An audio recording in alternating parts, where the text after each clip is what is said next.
Passo agora aos representantes do INSS que estão presentes e que vão nos falar sobre as dificuldades nas filas de atendimento das pessoas com deficiência. Pedimos desculpa antes de tudo. Nós tivemos um atraso no cronograma, mas ele não se deve não exclusivamente à nossa indisciplina, mas é que os debates, os temas têm sido bastante densos, muito robustos. Isso tem atrasado. Nós temos que concentrar o maior número de temas possível dentro desse calendário que temos. Então, a gente pede desculpa a vocês, mas agradece desde logo a presença. Um destaque de que o representante do Ministério do Trabalho e Previdência teve um problema de última hora e não pôde comparecer, o que não impede que façamos a convocação, a depender do que escutemos aqui, para a próxima reunião do CONAD. Vamos ouvi-los primeiro, depois os conselheiros deliberam sobre isso. Boa tarde a todos. Doutora Kézia, doutora Henrique.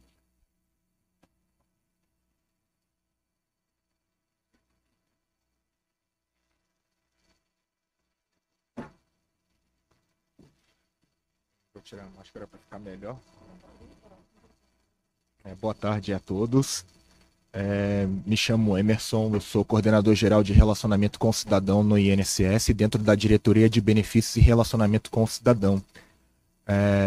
Eu sou um homem negro, alto, 1,86 m, cabelo bem curto, também com uma barba bem curtinha. E estou aqui também acompanhado da chefe da coordenação de serviços previdenciários, que cuida especificamente dos serviços social e de reabilitação profissional também, e acompanhado da coordenadora geral de reconhecimento de direitos, a Patrícia, que é a coordenadora de reconhecimento de direito, e a Kézia, que é a coordenadora de serviços previdenciários. Deixa eu só colocar a apresentação aqui e aí já começo. Obrigado.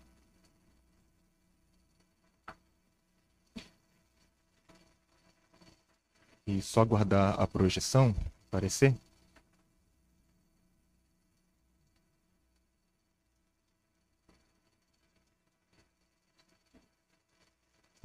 Sim, pronto.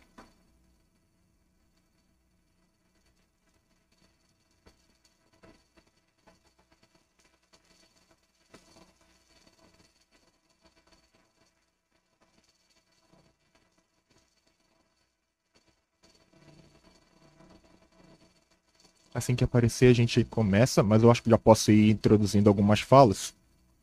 Nosso objetivo aqui é basicamente falar um pouquinho do fluxo do atendimento, né? Como hoje funciona o atendimento, as características de acesso, né? Como ela se dá dentro do INSS para quem busca os nossos serviços que são relacionados à deficiência, né? Da pessoa com deficiência. Bem como apresentar também a evolução do nosso estoque, né? Hoje a gente percebe e a sociedade tem visto desde o início do ano, né, que o estoque do INSS é elevado. É muito trabalho que a gente desempenha com uma quantidade bem pequena de servidores. E para trazer um pouquinho dessa perspectiva de servidores, há 5 anos atrás nós tínhamos cerca de 39 mil servidores. Hoje nós lidamos com 19 mil servidores no quadro. É um quadro que se caracteriza pela idade elevada dos nossos servidores, em que muitos se encontram já em abono de permanência. E a gente busca aí uma reposição desses servidores para que a gente possa dar vazão ao reconhecimento do direito que é tão importante para a sociedade. Mas assim que retomar, já apareceu aqui a apresentação, eu já posso introduzir. Então vamos lá. Os principais benefícios relacionados à pessoa com deficiência hoje que o INSS oferta estão relacionados com o benefício de prestação continuada da pessoa com deficiência, né? É um benefício que está estabelecido lá na LOAS. Temos também a aposentadoria por tempo de contribuição da pessoa com deficiência, a aposentadoria por idade da pessoa com deficiência e o auxílio e inclusão, né? São benefícios que estão diretamente relacionados com essa questão.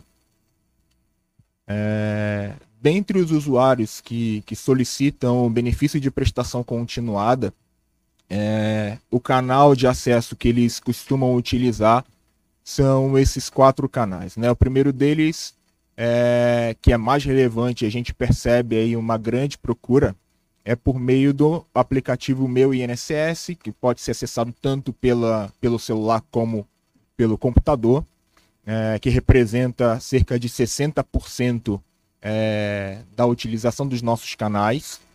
O outro canal aí que aparece com grande relevância em relação ao atendimento à população é a Central 135, né? E ele aí oferece um grande auxílio, porque além de poder requerer benefícios, também pode orientar em relação aos principais regras aí relacionadas aos serviços prestados pelo INSS.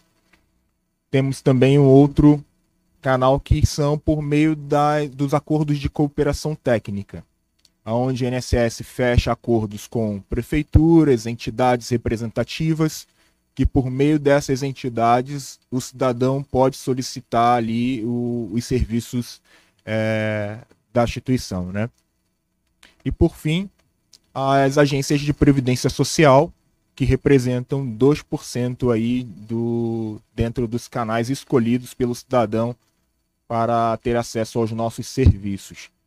A gente percebe que 80% dos serviços são solicitados hoje por meios digitais. É uma grande característica que tem aparecido, né, dentro do nosso atendimento ao público, e a gente considera que esses canais são de suma importância para que a gente consiga concentrar os nossos servidores que se dedicam à análise do reconhecimento de direito a atividades mais complexas. Então a gente tem aí, né, o Meu INSS, que busca de uma forma simplificada, por meio de uma linguagem simples, dar aí a facilidade de acesso ao nosso cidadão, e a Central 135, que por meio de uma assistência ali de um atendente pode facilitar então ali a busca pelos direitos, né? Eu me preocupei em trazer um pouco a evolução dos requerimentos relacionados ao BPC, hoje, que é um benefício que ele tem uma grande relevância social, né, tendo em vista a necessidade que a população precisa. E desde janeiro de 2019, a gente tinha ali, dentro de janeiro de 2019, antes da pandemia, basicamente, uma média de mais ou menos 70 mil requerimentos sendo solicitados mensalmente. E com o início da pandemia, teve uma pequena queda, houve uma contenção devido a diversas questões, né? E com o passar do tempo, a gente percebeu que a quantidade de requerimentos acabou ultrapassando o que a gente vivia antes da pandemia. Então, isso é uma característica importante de ser observada, porque a busca pelo benefício de prestação continuada ele aumentou de uma forma bem considerável, né? Mais de 30% de aumento aí dentro da demanda recebida pelo INSS, devido a diversas questões, né? Provavelmente uma conjuntura econômica, né? A busca por um benefício, talvez que a pessoa não conseguiu pelo caminho do benefício por incapacidade, possa ter migrado para esse benefício também. Então tem algumas questões que necessitam de um estudo maior para compreender a mudança desse cenário. Dentro dessa questão ainda de solicitações, eu me preocupei em trazer uma visão separando a busca pelos nossos canais por meio de canais presenciais e por meio de canais digitais. No final de 2019, o INSS passou por uma transformação digital, onde nós saímos do processo físico para fins de requerimento do BPC, e a gente migrou para um processo eletrônico, onde o servidor do INSS passou a analisar por meio eletrônico, e o canal também a ser utilizado para obter serviço foi por esse caminho.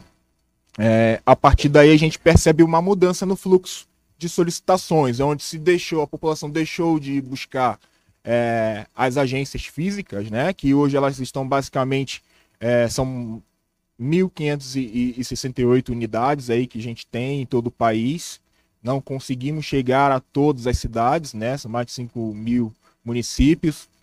E a transformação digital ela foi fundamental para que a gente pudesse dar uma ampliação nos nossos serviços, né? Na busca pelos nossos serviços.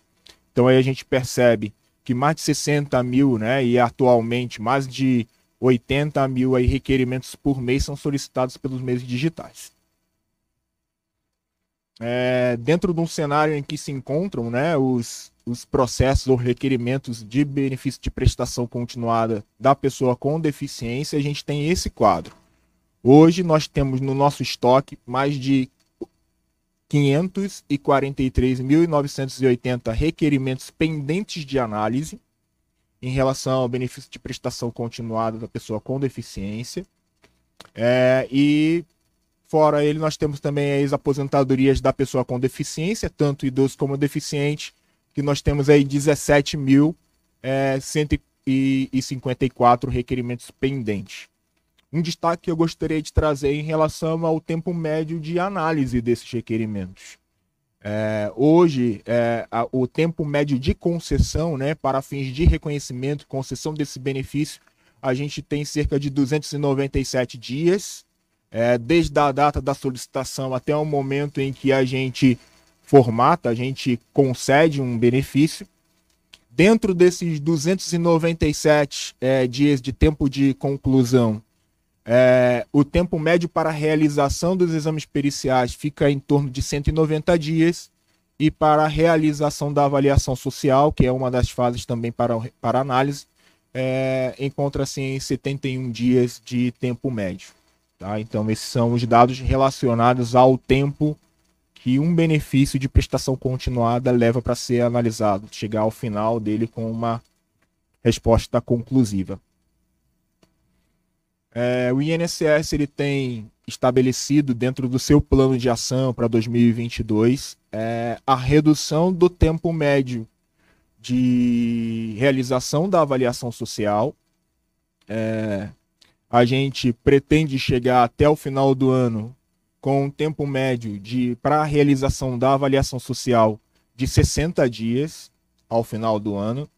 E a gente entende que a gente está conseguindo evoluir dentro dessa previsão, aonde a gente começou o ano de 2022 com 66 dias de tempo médio e o que foi realizado em janeiro foi de 73.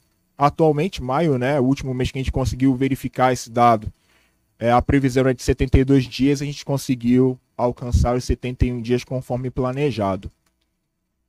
Na perspectiva da análise, né, o nosso objetivo é reduzir o estoque para que a gente consiga fazer a análise do BPC dentro do período que foi pactuado junto ao STF, de abaixo de 90 dias que está definido lá. Então essa é a pretensão do INSS de chegar sem ter requerimentos em atraso que dependam de uma análise do servidor administrativo, né? Sem levar em consideração a parte da perícia médica e avaliação social. Dentre as medidas que a gente está adotando para resolver a questão do atraso na análise do BPC tem sido a reabertura das agências, né? O ministro, então, o ministro Oliveira, então presidente, enquanto estava presidente do INSS, ele estabeleceu 4 pilares para o nosso trabalho dentro desse ano. O primeiro deles é a reabertura das agências. O segundo é a capacitação dos servidores do INSS. O terceiro é com relação à redução do nosso estoque, que é algo que tem gritado e a gente tem trabalhado muito forte nisso. E o outro ponto é em relação à automatização dos nossos serviços, de maneira que a gente consiga fazer a análise dos nossos requerimentos sem a necessidade de um servidor ir lá e trabalhar nesse processo. Então, isso tem sido o nosso foco dentro desse ano. E para a gente alcançar esses resultados dentro do requerimento do BPC, a gente estabeleceu algumas ações e a gente tem trabalhado em cima delas. A primeira é o requerimento qualificado do BPC. O que significa isso? No momento em que o cidadão ele faz a solicitação do seu pedido, o cidadão já responde algumas informações que são solicitadas a ele, de maneira que a gente possa conseguir fazer uma análise mais rápida, sem a solicitação de maiores informações depois por meio de exigência e tudo mais. E quais foram as implementações realizadas até o momento? A autorização do requerente para a utilização do CAD único, onde o requerente, no momento da solicitação, antes ele tinha que preencher um formulário que era extremamente complexo, difícil de ser preenchido, e hoje a gente buscou simplificar esse processo, onde o grupo familiar desse requerente aparece no momento em que ele solicita, e ele ali informa o estado civil e a relação de parentesco que ele tem com esse grupo familiar. Uma outra etapa está relacionada à declaração do comprometimento de renda, onde ele precisa declarar, né, de acordo com a ação civil pública que estabelece essa questão para fins de análise, se ele possui algum comprometimento de renda ou não, e se ele informar que sim, ele precisa então ali declarar qual o tipo de comprometimento de renda, se é com medicação, se é com gasto com fralda, algum outro tipo de coisa, conforme estabelecido na portaria junto ao Ministério da Cidadania. E por fim, era uma etapa extremamente difícil dentro do requerimento do BPC, porque antigamente ele dava entrada no pedido, um servidor administrativo ia lá, fazia uma análise preliminar, e esse servidor tinha que agendar uma avaliação social e uma perícia médica. E aí que era a grande barreira para a análise do BPC, porque por conta da dificuldade de contato, os servidores do INSS não conseguiam falar com os requerentes para avisar sobre a data em que eles deveriam realizar a avaliação social e a perícia médica.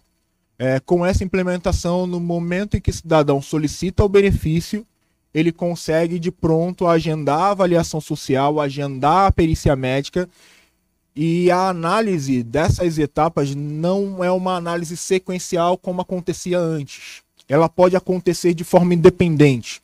Então, o requerente ele pode passar pela avaliação social primeiro, antes do administrativo fazer a análise, ele pode passar pela perícia primeiro e depois passar pela avaliação, ou o inverso pode acontecer. Então, não existe uma sequência, nem há uma independência em relação à análise das etapas de reconhecimento do BPC. Foi um trabalho complexo, extremamente difícil de colocar em produção. O INSS sentiu isso logo no início, e agora que a gente está conseguindo então estabelecer a forma de análise mais adequada para essa nova forma de análise em si, né? Para esse benefício. E isso tem sido muito bom para a gente, muito positivo. Dentre outras medidas para redução do estoque, foi adotado a avaliação social média. Essa avaliação social média, ela implica na aplicação quando da avaliação médica realizada junto ao requerente, né? Se constatado ali no momento da avaliação médica o impedimento de longo prazo desse requerente, não há necessidade dele passar por uma avaliação social. Depende ali do cálculo que vai ser realizado no momento da avaliação para que então esse requerimento possa avançar na análise sem a necessidade de passar pela avaliação social, desde que essa avaliação social, no momento que ele marcou, não esteja para menos de 7 dias, salvo engano. Além disso, a medida provisória 1113 de 2022, ela contribuiu de forma fundamental para que a gente pudesse trabalhar de forma mais efetiva na análise do BPC. O programa especial implica na análise dos processos administrativos que se encontram acima do prazo legal, né, estabelecido para a conclusão da análise, onde o servidor, ele, além da jornada de trabalho dele, ele consegue trabalhar nesses processos, dando maior vazão a isso. E essa medida provisória, ela está, nesse momento, passando por votação no Congresso. É de extrema importância que ela seja prorrogada para que o INSS tenha condições de dar vazão à demanda que ele recebe, que é uma demanda extremamente alta. E gostaria de trazer essa ressalva, porque a quantidade de servidores que nós temos hoje no INSS é insuficiente para dar conta de toda a demanda que o INSS tem recebido. Então, a gente poder utilizar desse meio do programa especial, que implica na análise de processos com a capacidade operacional além da meta que a gente estabelece que é necessária para cada servidor realizar, é extremamente importante. Porque o servidor ele vai receber uma certa bonificação depois que ele cumprir a meta mensal dele que ele precisa fazer para dar vazão ao que se encontra no nosso estoque. E isso é bem importante frisar. E um outro aspecto está relacionado à avaliação social remota. É a possibilidade de realizar avaliações sociais por meio de videoconferência, onde o INSS não consegue chegar, onde a gente não tem uma assistente social, o serviço social ali de pronto em uma determinada unidade, a gente vai poder disponibilizar a análise por meio de videoconferência para o requerente que na sua localidade ele não tiver acesso a esse serviço de pronto, né? Então, essas são algumas das medidas que a gente tem adotado no objetivo de reduzir o nosso estoque.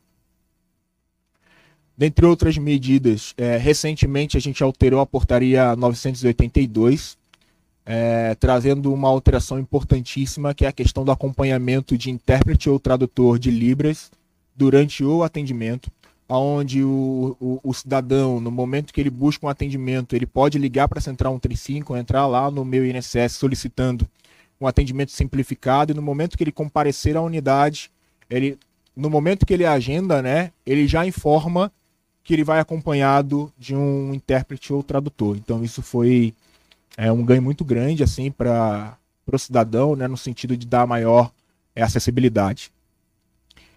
Um outro aspecto relacionado à questão do nosso atendimento diz a gratuidade das ligações por meio de celular. Hoje, para ligar para o 135, existe uma gratuidade quando ela vem de telefones fixos, mas a nossa previsão é que em setembro, né, a gente já licitou, a gente está com uma expectativa de implementar essa modificação em setembro, onde a partir de ligações de celular, o cidadão não paga mais pela ligação, que hoje ele paga o preço de ligação local, né? E ele vai passar a ter essa gratuidade nas ligações de celular. E um outro aspecto relacionado, foi até comentado na fala anterior, do certificado da pessoa com deficiência, onde o cidadão pode entrar no Meu INSS e buscar o certificado de pessoa com deficiência aí relacionado ao cadastro de inclusão. E hoje esse certificado está sendo emitido apenas para o cidadão que passou pela avaliação social no momento em que fez a análise no BPC. Então, para quem já fez a análise no BPC e teve lá a questão da deficiência certificada, validada, ele pode obter esse certificado por meio do Meu INSS. Até o momento foram certificados aí 47.009 certificados foram emitidos através do nosso aplicativo. Gostaria de trazer um pouco também do esforço que o INSS tem feito para a redução do estoque. No ano passado a gente chegou a ter de processos que dependiam de uma análise administrativa mais de 1.900.000 requerimentos pendentes de análise. A gente iniciou um ano com 1.763.859 requerimentos pendentes. E a gente, com todo um trabalho, mesmo passando por um processo de greve no período de abril, a gente conseguiu reduzir de forma considerável o nosso estoque, intensificando ainda mais com a questão da medida provisória. É extremamente importante ressaltar isso, que a gente conseguiu fazer um movimento de queda nesse estoque nos meses de maio, e agora no mês de junho a gente fechou com 1.526.461 requerimentos pendentes de análise. Então foi um esforço gigante, a gente continua nesse movimento bem concentrado nessa redução de estoque, que é extremamente importante porque ela vai resultar numa maior agilidade no sentido de análise dos nossos pedidos, nos pedidos que nós recebemos. E no que diz respeito ao BPC,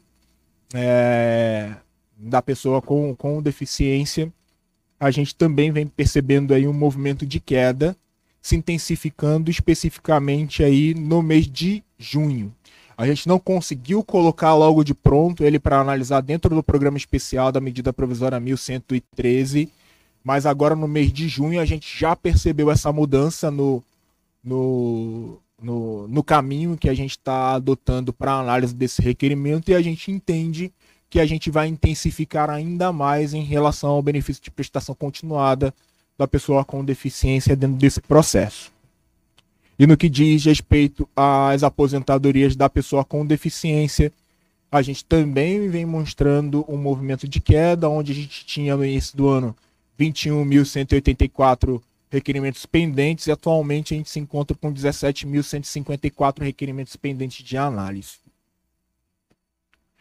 E é isso, pessoal. Agradeço aí a oportunidade, viu? E me coloco à disposição para qualquer dúvida.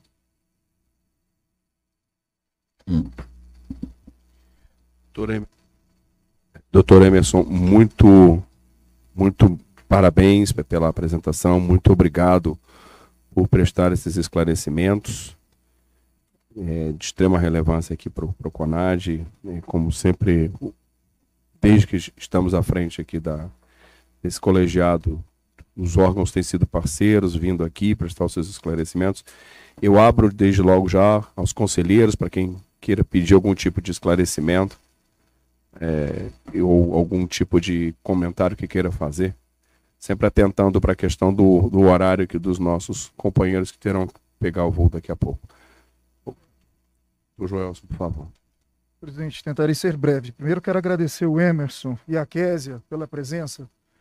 Não quero parecer deselegante, presidente, muito longe de mim qualquer descortesia, até porque na minha atuação profissional como advogado, o que eu mais cuido são de servidores públicos, servidoras e sindicatos de servidores e servidoras públicas.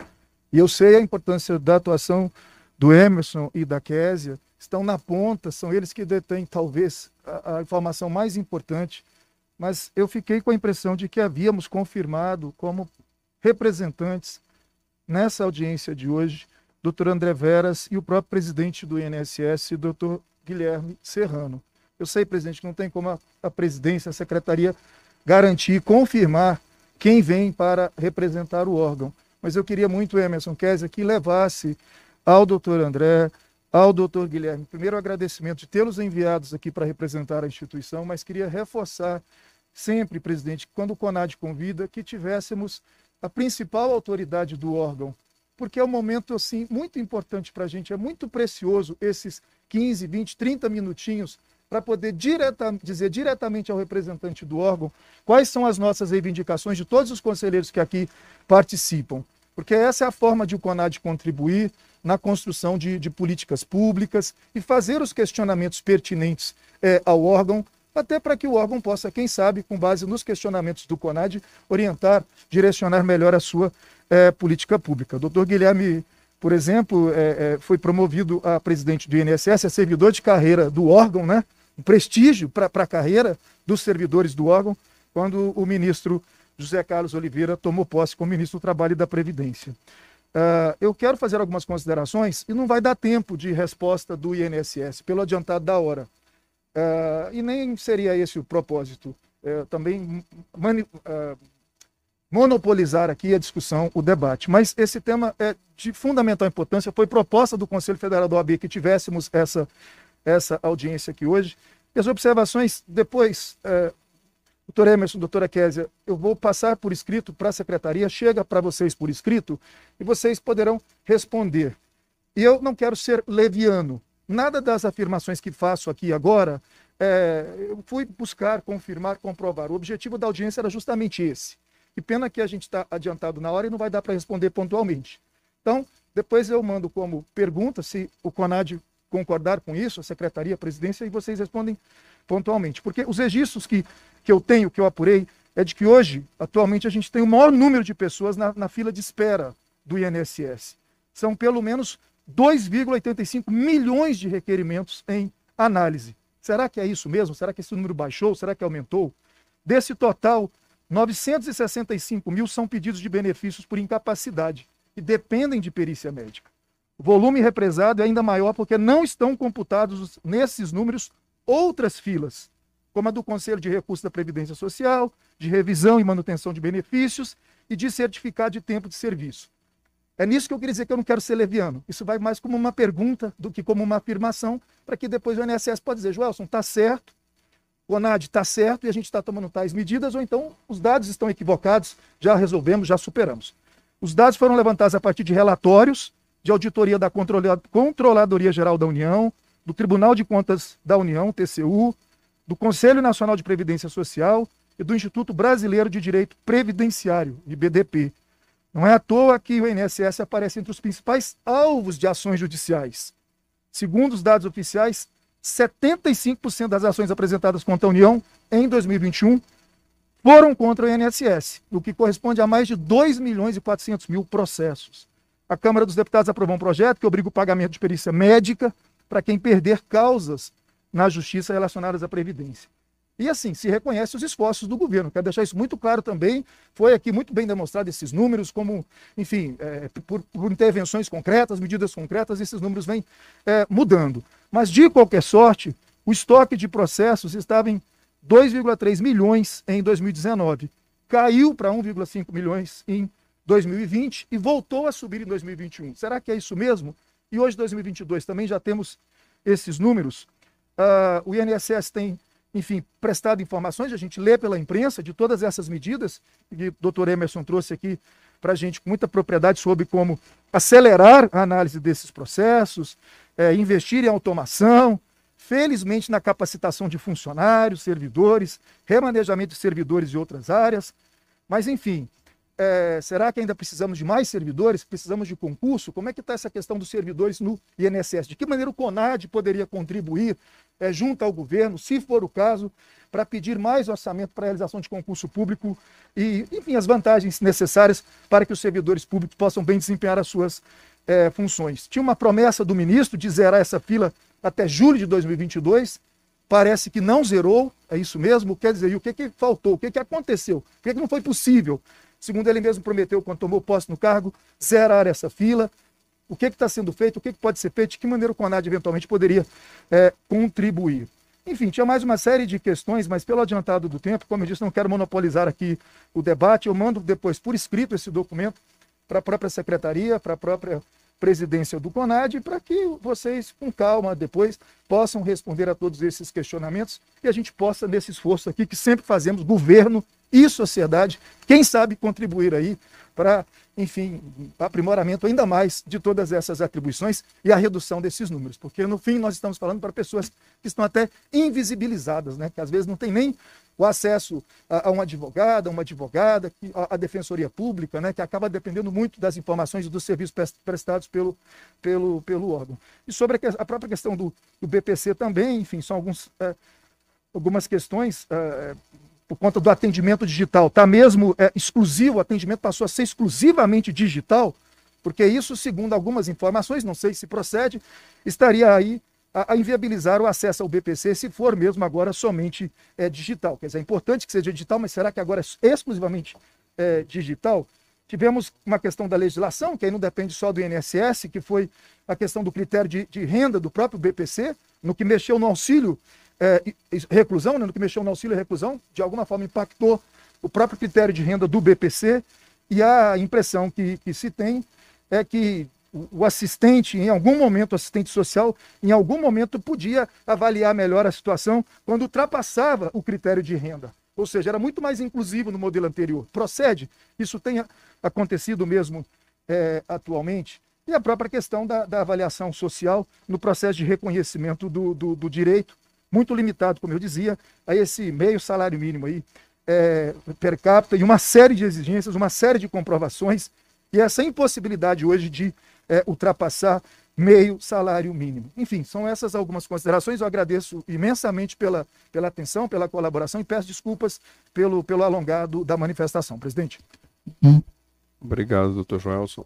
Nós, com certeza, como conselho, vamos encaminhar todas essas esses pedidos de esclarecimentos por escrito, doutor Emerson, para que o INSS possa pontualmente responder de maneira mais clara para todos nós. Doutor Gabriel, por favor.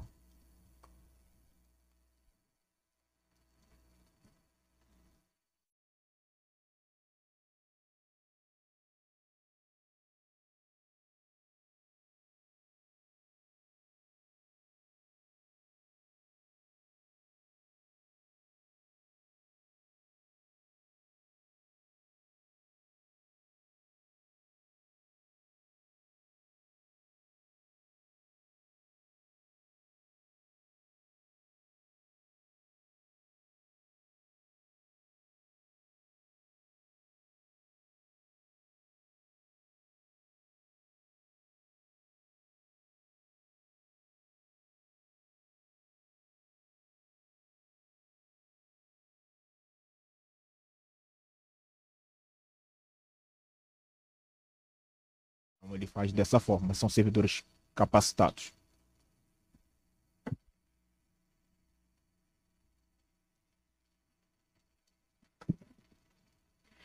O que seria essa capacitação? É ensinar o idioma Libras para eles ou ele já sabe o idioma anteriormente? Já é um profissional fluente na língua? São profissionais fluentes na língua. Temos servidores que já sabiam, né, a língua de sinais e outros que foram capacitados dentro desse processo. Então a gente fez uma pesquisa entre os nossos servidores que já sabiam falar a língua de sinais e a gente preparou esses servidores para que pudessem então prestar esse atendimento à população de todo o país.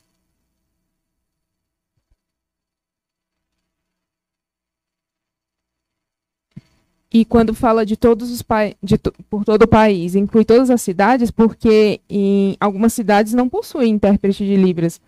O que eu tenho visto de maneira clara é que há pessoas que aprendem língua de sinais na hora, aqueles sinais básicos, para depois e depois ter um profissional fluente. São atuações diferentes. Ter formação, conhecer, realmente ser uma pessoa fluente, aí consegue fazer o atendimento por videochamada, atender o país inteiro. Só que, de maneira clara, o que tem visto são cursos básicos de Libras, e aí ele vai atender o surdo. Curso básico não dá um atendimento de qualidade, porque a pessoa não tem uma estrutura linguística, uma proficiência, ele não é fluente ainda, ele faz sinais, assim, aleatórios. Mas, posteriormente, eu posso fazer uma explicação mais clara por escrito. Sim, seria muito bem-vindo, viu? A gente está iniciando esse processo, é extremamente importante a gente inserir também a sociedade no sentido de aperfeiçoar o nosso atendimento para esse público que é tão específico e precisa tanto também do nosso serviço. Gabriel, só colocando aqui no que depender da secretaria e no que depender do próprio CONAD, mas falo especificamente na minha condição de secretário, tenha certeza de que nós estamos abertos a aperfeiçoar e a contribuir com o INSS, com a comunidade surda, para que isso melhore cada vez mais. Pode contar conosco. Newton. Queria parabenizar a apresentação do Emerson, da Kézia aí, toda a equipe, e fazer uma breve colocação em relação ao BPC, né? Na questão do acesso desses dados aos outros órgãos públicos que fazem políticas públicas também, né? Atualmente a coordenação do Passe Livre, né, ela utiliza esses dados, né? E não só a nossa coordenação, mas outros órgãos públicos também utilizam. E a gente tem verificado com frequência a instabilidade da consulta desses dados, né? E para qualquer integração de base de dados que a gente vai fazer, a gente tem que ter, de certa forma, uma maior estabilidade. Eu queria saber o que é que o INSS tem feito, né? Se tem identificado essa instabilidade com frequência, assim como nós, os outros órgãos, temos constatado, e o que é que vocês estão trabalhando para fazer? É um novo sistema que vai sair ou já tem alguma medida nesse sentido?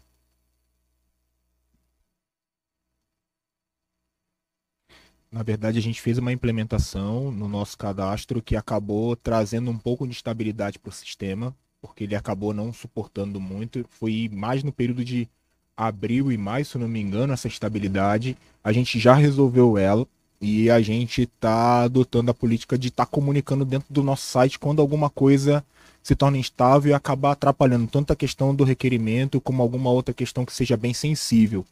Então a gente está colocando dentro do nosso site, publicando todas as situações de inconsistência que a gente possa ter, para poder deixar bem claro, mas essa questão já foi superada. Aí caso você tenha um novo reporte, alguma coisa, a gente está aberto para poder estar ouvindo de vocês e procurando melhorar também nosso serviço. Doutora Lauda. Primeiro agradecer ao senhor Emerson pela apresentação, a senhora Kézia também, e fazer uma solicitação a este conselho da inclusão nessas entregas aí do INSS em relação às doenças raras. Estou aqui representando a FEBRARAS, a Federação Brasileira das Associações de Pacientes Raros, e a gente tem sentido assim na pele a dificuldade da inclusão das doenças raras em várias apresentações, como eu senti falta da NTT também. Então, eu gostaria que esse conselho fizesse de requerimento uma próxima apresentação, tá? Do INSS, incluindo as doenças raras, falando sobre avaliação remota em home care. Nós temos muitos pacientes raros em home care e precisam, e normalmente a exigência do INSS é que eles passem por perícia e a dificuldade é muito grande, tá? Isso é já estabelecido. A certificação da pessoa com doença rara também, que é acompanhada da deficiência causada pela patologia. A realidade do paciente raro em relação aos direitos do INSS, aposentadoria, BPC, entre outros direitos, não tem essa garantia. E falo isso porque a gente vivencia isso no dia a dia, senhor Emerson. Pacientes com esclerose múltipla, por exemplo, a perícia foi marcada, remarcada e marcou e remarcou e vai e volta e o paciente sobe e desce a escada do INSS, porque em Brasília há essa dificuldade de acessibilidade. Então, incluí-los também nessa avaliação remota, por gentileza, tá? Nos canais de atendimento de vocês. Nesses estoques que eu acabo de falar, não tem apresentação nenhuma das doenças raras, e o cenário de análise também eu gostaria que fosse revisto, incluindo as doenças raras, por favor. Também vale para a NTT. Isso já tem esses marcadores, doutor Emerson, lá no INSS, assim, puxar, no caso da deficiência, quando a origem dela é uma doença rara, isso existe? No momento do requerimento, a gente não tem como identificar essa situação. Isso daí a gente só conseguiria verificar depois que passa pela avaliação médica, que aí vai ser feita uma marcação dentro do benefício de qual tipo de CID que incidiu aquela análise. Então, para fins de estoque, a gente não conseguiria saber quantos estão na fila ou não. Mas para fins de concessão, a gente conseguiria talvez levantar algum dado relacionado aos CIDs que estão relacionados com essas doenças raras.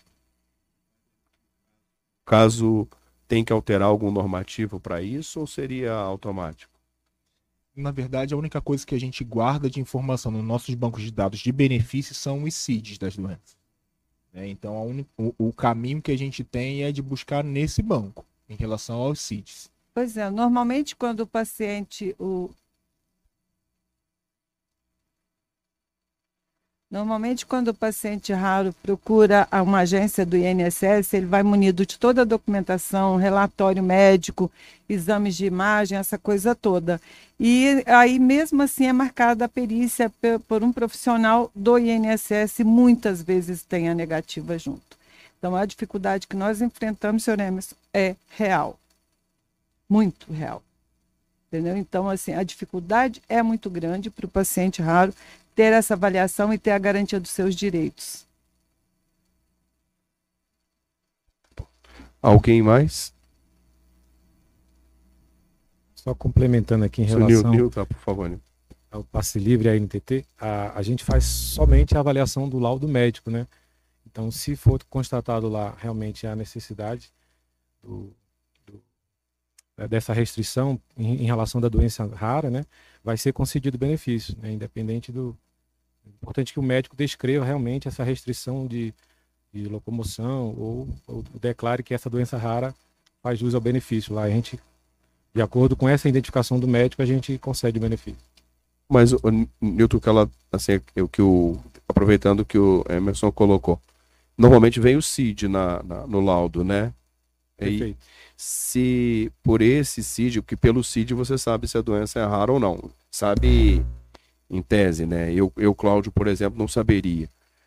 Mas, enfim, se a gente tiver como confrontar aquele CID com uma listagem, né, doutora Alda, de doenças raras, o que acho que a doutora Alda está propondo é que a gente tenha esse marcador, porque amanhã, se o CONAD, a secretaria ou a própria NTT quer saber quantos dos beneficiários do passe livre são pessoas que têm doenças raras.